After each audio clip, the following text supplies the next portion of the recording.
O Supremo Tribunal Federal decidiu suspender o julgamento da ação direta de inconstitucionalidade que analisa a cobrança do Fundo Rural. A corte vai aguardar o fim da licença médica do presidente da casa, o ministro Dias Toffoli, para que ele possa manifestar o voto sobre o tema. Enquanto isso, especialistas no assunto discutem o rumo do tributo. Veja só. Esse advogado especialista em direito constitucional explica que, pela Constituição Federal, ações como essa que discute o Fundo Rural só podem ser concluídas quando um dos posicionamentos conta com os votos da maioria dos ministros. Mas o regimento interno do STF dá opções de conduta em caso de empate. O artigo 13, inciso 9 do regimento interno do Supremo, ele disciplina as hipóteses em que o presidente do Supremo, em havendo empate, é chamado a desempatar. Ou quando a hipótese de licença médica superior a 30 dias. Não parece ter sido o caso do presidente Dias Toffoli. O advogado que representa a Associação Brasileira das Indústrias Exportadoras de Carnes está otimista sobre o processo. Ele explica qual seria o cenário caso o ministro Dias Toffoli se posicione pela inconstitucionalidade do Fundo Rural. Portanto, seria o fim do Fundo Rural, seja para frente, seja para trás, seja para o produtor, seja para o adquirente, seja para quem já pagou, quem aderiu ao PRR, em suma, em todas as possibilidades. Para esse advogado tributarista, a indefinição do resultado é prejudicial. Na questão como está encaminhado, parece crer que serão das agroindústrias, de quem adquire o produto. E, nesse caso, o Fundo Rural está livre da cobrança. Pressupondo que isso vai ocorrer logo, esse julgamento termina com rapidez, o produtor rural ficou livre dessa cobrança. Ela deve ser feita diretamente ao adquirente da produção rural. Isso é positivo. E para o nosso comentarista jurídico, Ricardo Alfonsin, o ministro do STF, o Dias Toffoli, deve buscar um acordo sobre o Fundo Rural, assim como ele fez em relação à Lei Candir. E é com o Alfonsin que a gente conversa agora, direto de Porto Alegre. Por que você aposta nisso, Alfonsin? Explica pra gente. Boa noite. Boa noite, Petro. Não é que ele deve buscar um acordo. Eu vejo aí, nessa eterna novela da questão do Fundo Rural, que surpreendentemente volta à tona um julgamento agora de uma ação direta de inconstitucionalidade que tramita no Supremo Tribunal Federal desde 2010, volta a ter um empate 5-5, os mesmos ministros votando nas mesmas posições anteriores, só que nesse caso tem uma diferença. Nesse caso eles estão julgando a tese. No outro eles pegaram um caso concreto e dali deram repercussão geral. Como deu a coincidência do presidente do Supremo estar enfermo, problema de saúde, isso deverá voltar só na semana que vem,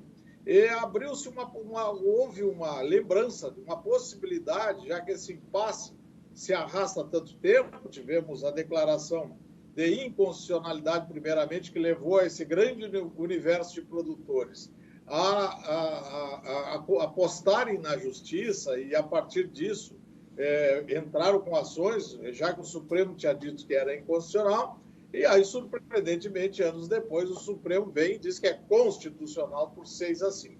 Então, aproveitando, eu vejo essa possibilidade, aproveitando que houve essa nova situação e que temos esse grande caos que se causou em relação ao Fundo Rural, o deputado Jerônimo Gergen, que trata desse assunto há muitos anos e que tem buscado essa solução, que tem cobrado do presidente da República a sua promessa de campanha de zerar o passivo do Fundo Rural e outros tantos, alguns ligados ao governo que vieram com o presidente Bolsonaro também falavam nisso.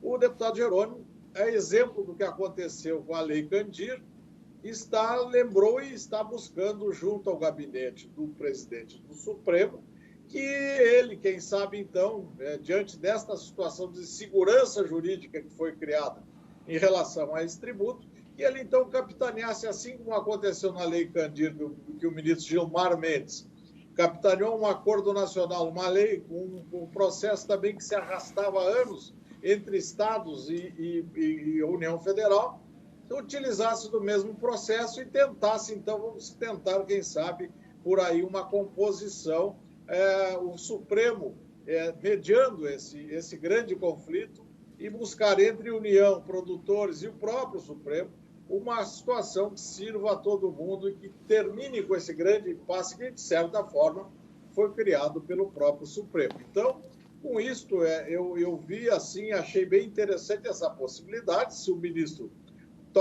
Toffoli tiver essa sensibilidade de fazer isso, de buscar, junto à União, junto às entidades que estão nesta ação, uma composição para o assunto, eu acho extremamente válido e pacificador desse sério problema.